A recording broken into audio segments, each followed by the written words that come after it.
Welcome to When Gen X Ruled the Multiplex, where I look at the films that shaped the MTV generation.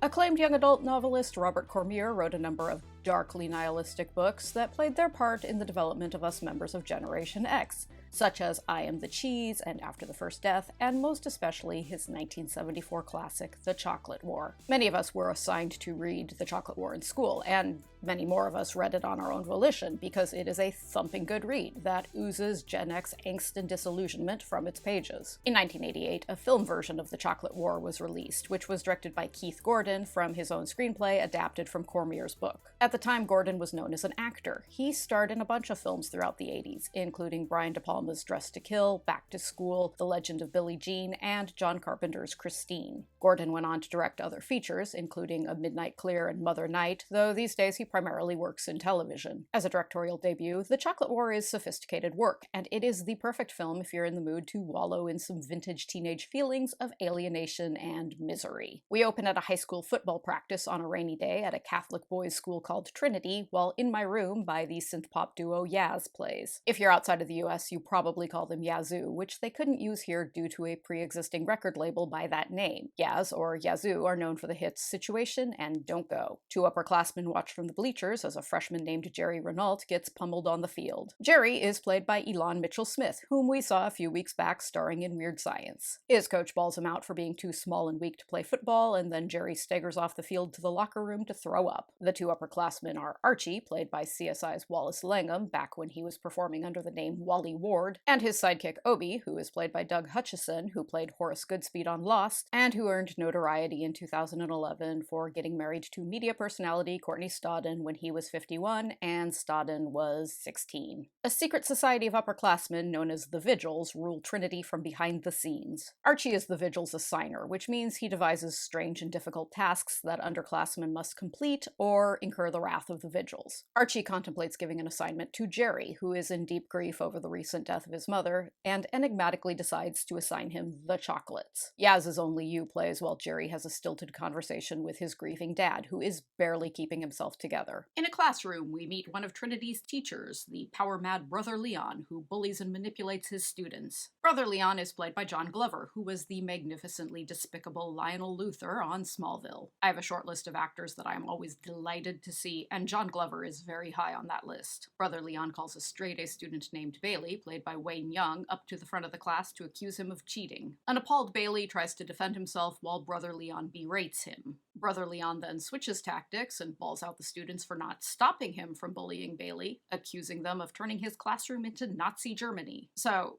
yeah, being one of Brother Leon's pupils would be exhausting. At a bus stop, a cute leather-clad girl named Lisa flirts with Jerry and accuses him of always staring enviously at the alternative kids. Lisa is played by Jenny Wright, whom thus far we have seen in Pink Floyd The Wall, St. Elmo's Fire, and Near Dark. This means she's tied for the record with Bill Paxton, whom we have seen in Near Dark, The Terminator, Streets of Fire, and Weird Science. Here's a random fact. Jenny Wright and Bill Paxton used to be next-door neighbors, and he sued her in 1997 because her koi pond infringed on his property. Brother Leon tells Archie the students need to sell 20,000 boxes of chocolates, which works out to 50 boxes per student, to meet the school's quota for its annual fundraiser. Archie promises Brother Leon the Vigils will support the sale. At a meeting of the Vigils, Archie gives an assignment to an underclassman named Roland Gooberts, aka the Goober, played by Corey Gunestad. The Goober must sneak into the school at night and unscrew all the desks and chairs in one of the classrooms until they're right at the brink of falling apart. After coming up with the assignment, Archie draws a marble out of a box.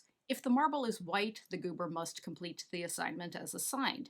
If the marble is black, Archie must complete it himself. Under the watchful eye of Vigils President Carter, played by Firefly's Adam Baldwin, Archie draws a white marble. In Brother Eugene's classroom the next day, as the boys take their seats, everything simultaneously falls to pieces, thanks to the Goober's efforts. A stricken Brother Eugene ends up taking a leave of absence from the school due to his shattered nerves, and the Goober becomes mired in guilt over the role he played. In his gym locker, Jerry finds a message from the Vigils, summoning him for his assignment. Later, we do what we're told by Peter Gabriel plays in class, as Brother Leon asks each student individually if they're planning on participating in the chocolate sale. Under orders from the Vigils, Jerry answers no, which incurs Brother Leon's wrath. Archie meets with a mean bully named Emil Janza, played by Wild Orchid 2-star Brent Fraser, who has since changed his professional name to Brent David Fraser, probably to avoid being confused with his near doppelganger, 90s heartthrob Brendan Fraser. Janza is being blackmailed with compromising photos by Archie. Archie agrees to give him the photos in exchange for a favor in the near future. Brother Leon gives a failing grade to a student named Caroni, who is desperate to maintain a high GPA to keep his scholarship. Brother Leon implies he's willing to reconsider that grade in exchange for a favor. Caroni gives Brother Leon the valuable piece of information that Jerry's defiance is all an assignment. The Vigils ordered Jerry to refuse to sell chocolates for 10 days.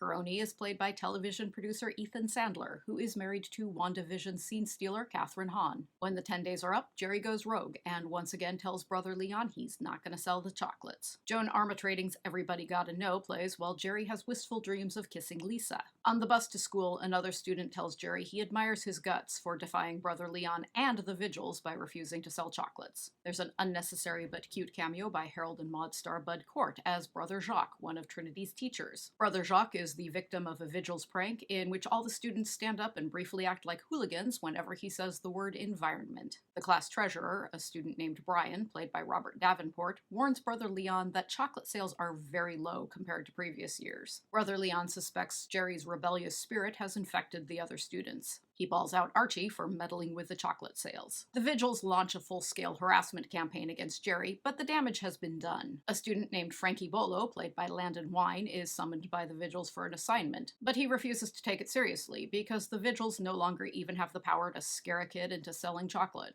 Archie decides the Vigils need to energize the entire school into selling chocolates through extreme peer pressure. Peter Gabriel's I Have the Touch plays while the students, under the watchful eyes of the Vigils, ramp up their efforts to sell chocolates. They go door to door, and when that fails, they steal money from their parents. Acting on Archie's orders, Emil Janza corners Jerry and commands a gang of feral children to beat the crap out of him. As Jerry becomes more and more of an outcast at school, Trinity finally reaches its goal in the chocolate sale. Archie calls Jerry and offers him a deal. If Jerry agrees to fight Janza in a boxing match, the Vigils will consider the whole matter resolved. So Jerry and Janza face off in a boxing ring on the football field in front of bleachers full of students. Up until now, the Chocolate War has been remarkably faithful to the book.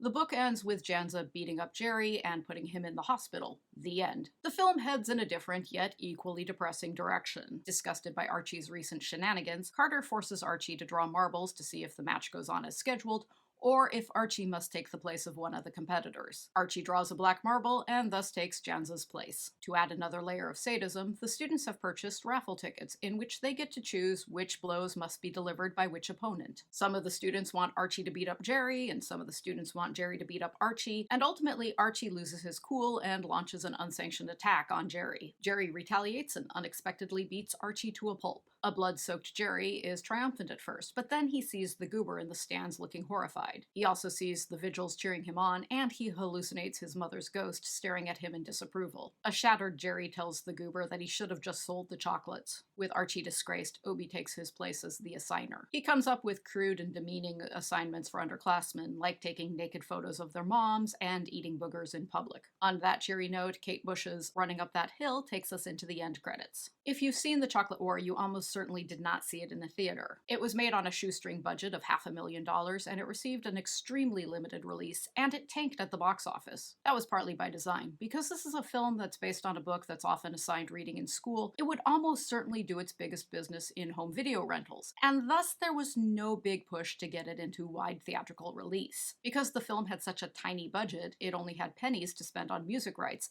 and thus the artists agreed to lower their usual rates. The soundtrack wound up as one of the Chocolate War's great strengths. Every track on it is perfectly chosen to fit the film's aura of profound melancholia. Both the book and the film capture something very specific about the Gen X experience. These days, door-to-door fundraisers are often prohibited by schools in the US or are done only under specific conditions, after a number of kids were murdered after knocking on the doors of strangers. For Gen Xers, though, door-to-door fundraisers were an unavoidable and stressful part of student life. From grade school through high school, I sold campfire mints and candy and magazines and frozen pizzas. I sold cheap jewelry for choir. My sister sold advent calendars for German club. The high school orchestra sold candy bars. It was nonstop, and there was a great deal of pressure to participate and to meet strict fundraising goals. The Chocolate War takes that pressure and weaponizes it. From a distance, the stakes in the film seem pretty low. The only power the Vigils wield is that given to them by their fellow students. And yeah, the Vigils are awful, but they're not monsters, and they're aware of their limits. They frown on the violence ultimately inflicted on Jerry, though they unquestionably instigate it. The film isn't misery porn. The key to the Chocolate War is that student life at Trinity is tolerable, even factoring in the sadism of Brother Leon and the malice of the Vigils. But it's clear this is an unpleasant and damaging place to spend your formative years. The entire film is infused with a sense of hopelessness. There's no good path for Jerry, apart from sticking it out and hoping life past graduation looks brighter. By the end of the film, he hasn't found romance and a chance at freedom with Lisa. His relationship with his father hasn't improved. His grief over his mother's death hasn't subsided. He hasn't evolved into a stronger and better person. He has learned some valuable things about himself and about society, but the main thing he learns is that he has no ability to affect his surroundings. And that is an extremely pessimistic message to be broadcasting to young Gen Xers, but it's a message many of us internalized. By and large, Gen Xers are not known for our sunny optimism, and our lingering sense that we're damned if we do and damned if we don't might have had its roots in books and films like The Chocolate War. Next time, we are headed to San Dimas for a most excellent adventure, when I tackle a film that is every bit as cheery and good-hearted as The Chocolate War is misanthropic and bleak. Thank you for hanging in there with me, and I will meet you back here for that.